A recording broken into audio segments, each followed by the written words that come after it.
Bonjour, alors, où est-ce qu'on en est? Qu'est-ce qui se passe? Là, on attend les bouquins, et normalement il y a 10 cartons de bouquins, un député à l'hôpital psychiatrique qui doivent arriver ici. Parce que je reprends un peu la série des Martines, c'est un député à l'hôpital psychiatrique, un député à la ferme, un député chez Big Pharma, et ainsi de suite. Et on va donner, ça fait partie de mon travail de lobbyiste, un exemplaire à chacun des 577 députés ici, avec une petite lettre en disant voilà, si vous voulez bien vous intéresser à la psychiatrie, ça nous fera plaisir. Et aujourd'hui aussi, on va aller, je ne sais pas comment on fait physiquement, mais enfin, je vais être guidé pour ça, on va aller déposer la proposition de loi sur le financement de l'hôpital psychiatrique. Je ne sais pas dans quel service de l'Assemblée, donc on verra ça. Alors, je suis vachement content. Parce que j'avais fait un pari qui était d'avoir une proposition de loi un peu minimaliste, hein, je la rappelle, c'est de dire qu'il fallait accrocher le budget des hôpitaux psychiatriques sur celui des hôpitaux classiques, qui augmente en moyenne de 2% par an. On sait que c'est insuffisant, mais pour les hôpitaux psychiatriques, ça stagne, voire ça diminue. Donc il fallait accrocher les deux, quoi. Et en faisant le pari que, en n'ayant pas une proposition maximaliste, on arriverait peut-être à rassembler plus largement. Et c'est un pari qui est réussi puisque on a des membres de tous les groupes, sauf En Marche. Donc on a 3 constructifs. Alors ça marche vachement à l'interrelationnel pour avoir des signatures. Par exemple, là il y a Michel Zoom-Keller qui fait la proposition sur la taxation des transferts de foot. Je l'ai signé, la sienne, et bon bah voilà, il signe la mienne. On a Stéphane Demilly, donc qui est de la Somme. Donc voilà. Ensuite on a quand même 5 républicains. Voilà, la bonne surprise, on a fait une visite à Rungis, c'était un peu une classe verte la semaine dernière, sauf que ça commençait à 4h du matin, quoi. Et j'étais dans le car donc avec Éric Stroman, qui est un élu républicain de la première circonscription du Haut-Rhin.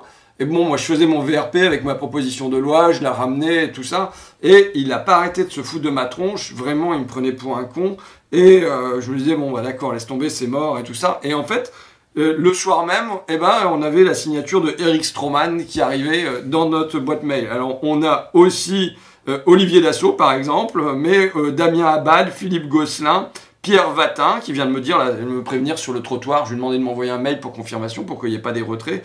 Dominique Potier, donc ça c'est un nouvel gauche qui lui est aux affaires économiques avec moi. Et alors on a Jean-Luc Mélenchon, Daniel Obono, Bastien Lachaud, Adrien Quatennens, Clémentine Autain. On n'a pas mis tout le groupe parce que je voulais pas que ça donne l'impression que c'était l'AFI en force et que ça effraie un peu les constructifs, les républicains et tout ça. Et on a tous les Corses. 100% des Corses. Donc là, je dis Picardia Independenza, quoi, c'est clair. Voilà. Et donc le choix de dire, voilà, sur un sujet comme celui-là, on peut rassembler largement, ça se vérifie. Tous sauf En Marche. Et donc moi, j'ai envoyé un mail à En Marche. Quand j'ai vu qu'on avait tous sauf En Marche, je leur ai dit, mais attendez, je sais bien quelle est la règle chez vous, c'est que vous n'avez pas le droit de signer une proposition de loi venant d'un autre groupe. Ça veut dire que c'est hyper sectaire, quoi. Je leur ai dit, inutile de vous dire combien cette discipline me paraît absurde et à vrai dire peu démocratique. Aussi, je vous relance en me disant que peut-être certains d'entre vous s'émanciperont. De temps que Barbara Pompili, la députée d'En Marche, Damien, était allée visiter l'hôpital psychiatrique et elle avait dit « Maintenant je vis et je ne pourrai plus oublier, je ne pourrai pas ne rien faire ». Mais en tout cas, ce n'est pas une proposition de loi pour l'instant. J'ai oublié de signaler le MoDem. Évidemment, quand même, on a 2 signataires du MoDem et je disais relationnel. Il y a Richard Ramos et puis il y a Brahim Hamouche qui, lui, est psychiatre. Donc, qu'est-ce que ça va devenir, tout ça ?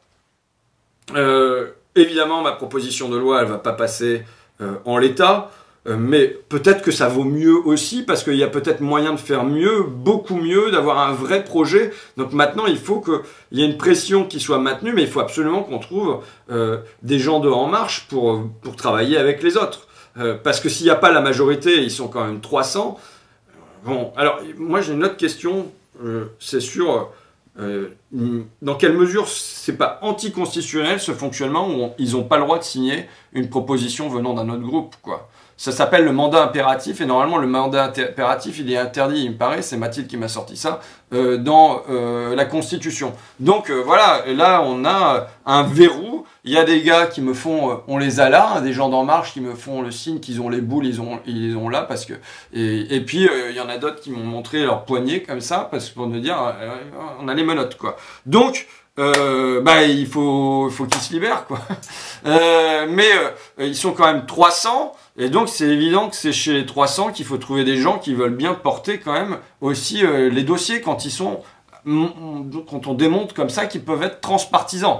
Donc, il va falloir lutter pour ça. Mais déjà, moi, je suis heureux qu'on ait un front large, réussi à construire un front large sur cette question. Maintenant, la bataille n'est pas terminée parce qu'on va recevoir un petit livret avec un bout de papier et tout ça. Bon, voilà.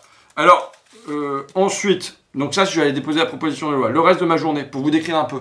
Ce matin, il y avait une réunion à la commission sur l'aide alimentaire. Ce midi, je vois une militante de Bloom sur la pêche. Après, donc, je vais causer psychiatrie avec une députée socialiste. Ensuite, je fais foot dans une autre commission avec Michel Zoumkeller. Et enfin, je viens sur les vaccins en hémicycle, j'espère. C'est juste pour dire comment c'est dingue de passer comme ça sur 5 ou 6 thèmes en une seule journée. C'est un espèce de numéro de jonglage et c'est vachement compliqué. Alors il y a des trucs que tu travailles dans la durée, comme la psychiatrie, donc c'est bon, t'es motivé, t'es mobilisé, et il y en a d'autres, c'est plus compliqué. Ah bah voilà. Ah, trop bien. Je vais voir.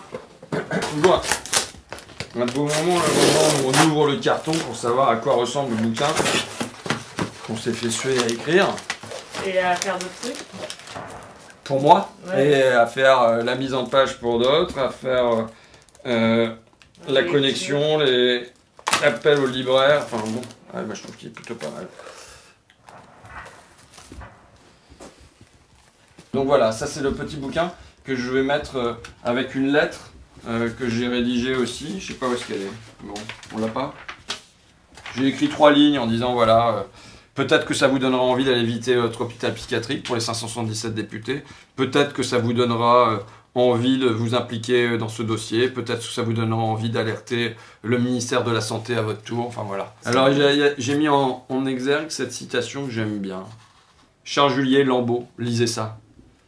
C'est à propos de sa mère biologique, Charles Julier, qui a été internée, et qui a été internée pendant la guerre, et qui est morte de faim, puisqu'il y a eu des milliers de malades mentaux qui sont morts affamés pendant la Deuxième Guerre mondiale dans nos hôpitaux. Et Charles Julier a cette citation que je trouve vachement forte. « Je crève, parlez-moi, parlez-moi. Si vous trouviez les mots dont j'ai besoin, vous me délivreriez de ce qui m'étouffe. » Bon, ça vaut pas seulement, à mon avis, pour les malades mentaux. Alors, la suite. Parce que j'allais passer à la suite. Alors, la suite, qu'est-ce que j'ai fait de mon week-end? Alors, finalement, je suis allé à la convention de la France Insoumise. En fait, j'avais bien couru le matin, et j'ai besoin de courir. Courir, lire, écrire. C'est ce que je fais quand j'ai mes week-ends sans enfants. J'ai commencé à écrire, je me dis, je suis bien. Il y avait 6 heures de train pour aller à Clermont-Ferrand. Je me suis dit, c'est bien, le train, c'est un bon endroit pour écrire. En plus, j'ai le train gratuit. Donc voilà, je me suis dit, allez, j'y vais. Je suis arrivé un peu tard. Alors, à quoi ça ressemble pour moi une convention de la France Insoumise? Pour moi, c'est des journées selfie. Enfin là, c'était 2 heures le soir, 2 heures le matin. Mais voilà, c'est vachement de selfie. J'avais commencé à calculer le rythme du selfie. J'en étais arrivé à 33, mais après, je sais plus.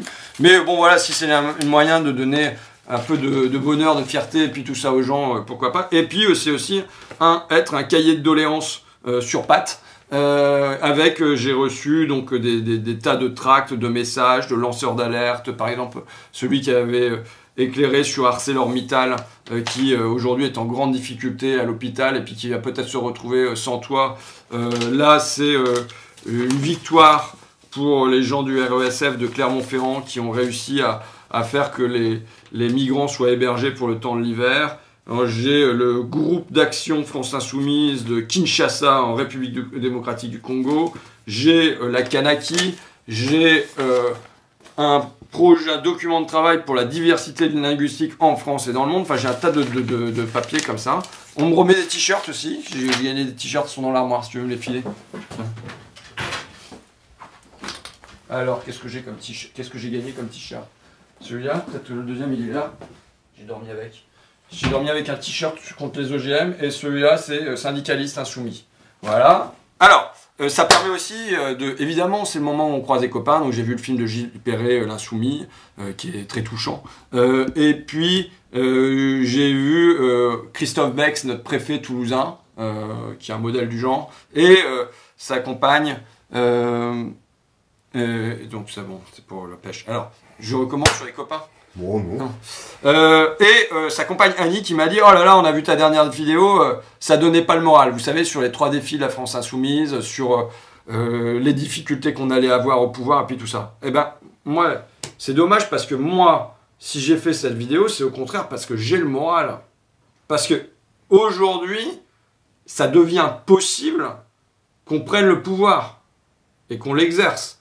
Tandis que, de toute façon, j'aurais jamais discuté de ça il y a quelques années, parce que c'était à des années-lumière, c'était la probabilité était infinitésimale, tout ce qu'on pouvait faire, c'est être dans l'opposition, dans la protestation, dans la contestation, dans l'influence éventuellement, mais on ne pouvait pas se dire on va prendre le pouvoir. Donc pour moi, soulever les problèmes en vue de la prise de pouvoir et de son exercice, c'était quelque chose, un saut dans l'optimisme pour moi. Bon, et ça n'a pas été ressenti comme ça, donc c'est de ma faute. Hein. Et je tiens à dire que si jamais c'est possible qu'on envisage ça aujourd'hui, c'est grâce aux 2 campagnes présidentielles 2012-2017 de Jean-Luc Mélenchon qui nous rend la victoire possible. On est habitué à la défaite d'habitude, et puis à des trucs sectaires, symboliques, voilà, des candidatures de témoignages, et là, on peut se dire que la victoire est possible. Bon.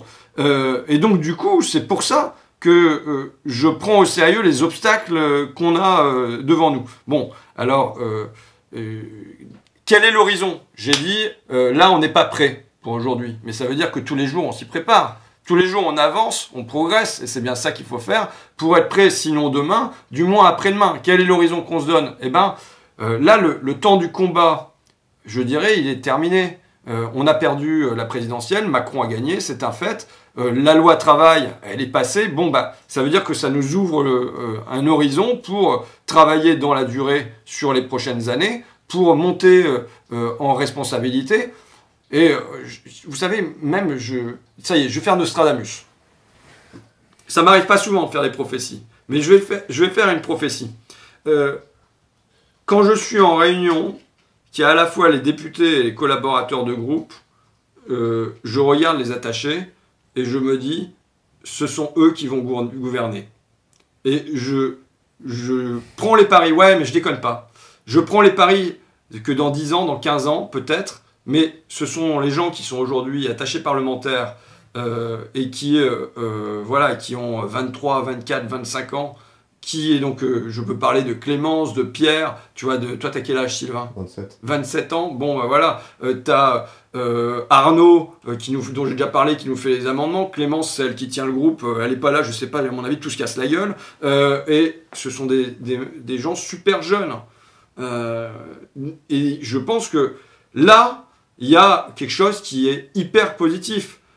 Ils sont bien moins cons à 25 ans que moi je l'étais évidemment. Et c'est pas de ma faute, c'est le niveau politique qui s'est élevé. C'est le fait qu'il y ait eu ces campagnes, on en a vu arriver à Fakir aussi, les gens qui étaient, toi peut-être, qui étaient, s'étaient repolitisés par les campagnes de Mélenchon et tout ça. Il y a un niveau politique qui monte, ça fait penser au truc de Trotsky, tu sais, Victor Serge, quand il parle de Trotsky, il dit, écoutez, pour la révolution russe, le niveau n'avait cessé de monter de génération en génération et il y avait un homme qui était encore une tête au-dessus de tout ça, c'était Trotsky, mais parce qu'il y avait déjà eu une montée des eaux. Et ben moi je crois que la montée des eaux politiques et la montée des eaux idéologiques, elle est là. Et alors ça prendra le temps, ça peut prendre du temps. La conquête de l'hégémonie, c'est-à-dire en gros s'il s'agit aujourd'hui de remplacer le travailler plus, pour produire plus, pour consommer plus et remplacer ça par consommer moins, répartir mieux et mettre ça dans les têtes et installer ça et pour que la règle verte, par exemple, elle puisse être prise au sérieux et tout ça, cette conquête de l'hégémonie-là, c'est sûr que pour moi, ça prend pas quelques mois. Mais je pense que là, on a les gens on a des gens qui vont porter ça. Et je crois qu'on a le droit de se poser aujourd'hui ces questions-là. Parce qu'on n'est plus dans le temps du combat. Dans le temps du combat, il n'y a pas de place pour le doute. Moi, le mec qui vient me poser des questions existentielles pendant ma campagne législative, je l'envoie péter. C'est pas le moment. Tu vois, tu dis pas à un athlète qui est en train de courir son 400 mètres, attends, tu devrais rallonger tes foulées. Non, c'est pas le moment de faire ça. Donc, en revanche, là, on a un peu de temps pour respirer devant nous. C'est le moment où on a le droit de se poser des questions sur comment on va faire pour conquérir le pouvoir. Et si on prend Gramsci au sérieux, je veux dire, j'ai eu un entretien quand même avec Gramsci dans sa prison, faut pas l'oublier. Et donc, voilà, on est passé de la guerre de mouvement à la guerre de position. La guerre de position, ça veut dire que peut-être qu'avoir la seule pointe avancée de l'Élysée, ça suffit pas, que derrière, il faut avoir des municipalités, il faut avoir des départements, mais il faut aussi avoir des médias ou des points d'appui dans les médias. Il faut avoir un tas de relais dans la société qui, aujourd'hui, existent, à mon avis, insuffisamment pour qu'on ait un véritable basculement idéologique et que pour que si jamais on vient prendre des mesures fortes, eh bien, il y ait pas un accompagnement de la société. Voilà un peu mon idée. Donc c'est une démarche vraiment optimiste. Et quand on connaît mon pessimisme récurrent, je veux dire, se placer dans cette perspective-là, c'est vraiment quelque chose d'optimiste. Alors que dire d'autre? Là, on sort du self, où on allait bouffer l'équipe là avec Claire Nouvian de l'ONG Bloom, comme je l'avais annoncé. Et bon, voilà, je veux dire, le boulot de député, il offre quand même ça, c'est qu'il y a des gens géniaux qui viennent à vous. Si vous n'avez pas besoin de courir après pendant des semaines ou des mois, ils viennent à vous, ils demandent à vous rencontrer. Et voilà, on a affaire à une nana là, qui est absolument formidable. Là, elle nous a interpellé sur la question de... Vous avez, je suis en mode, elle fait son boulot de lobbyiste de l'environnement et moi je vais essayer de recracher de manière pas trop bête ce qu'elle m'a raconté, mais sur le fait que les bateaux néerlandais qui sont des super gros trucs, comme il y a de moins en moins de poissons dans la mer, ils ont décidé d'électrifier les fonds marins et ça donne, ça dégage tout ce qu'il y a.